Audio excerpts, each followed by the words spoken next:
Hey, how's it going, guys? Welcome back to the tutorial on Python for beginners, and in this tutorial we'll be learning about the Python membership operators.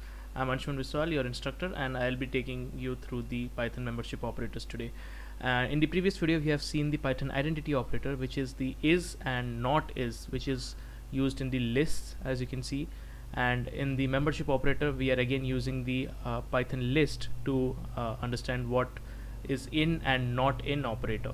So if you can see on my screen, the membership operator is just used to test if a sequence is present in an object. So it checks whether the list contains a specific value or not, or the list is following a sequence or not. Okay, so as you can see, if I tell you about the in operator, so in will return true if a sequence specified value is present in the object.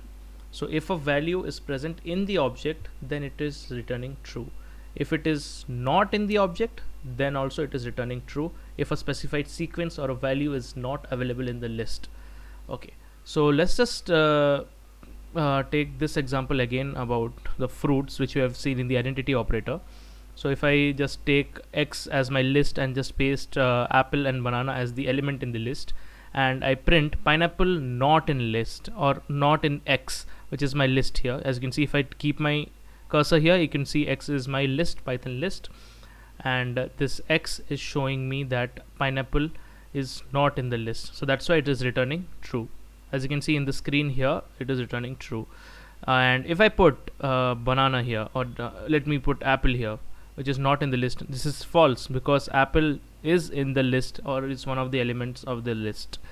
And if I put apple in X, which is the in operator, which is the membership operator, it is going to return me true because apple is inside the list X. Same goes for the banana as well.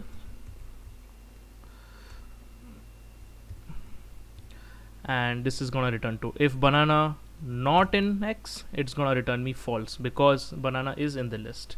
So that was the membership operators. These are very helpful when you are working with Python lists, and in the future videos we'll be learning a lot about Python list, dictionaries and tuples. Stay tuned for that, and thank you for watching. I'll catch you in the next one.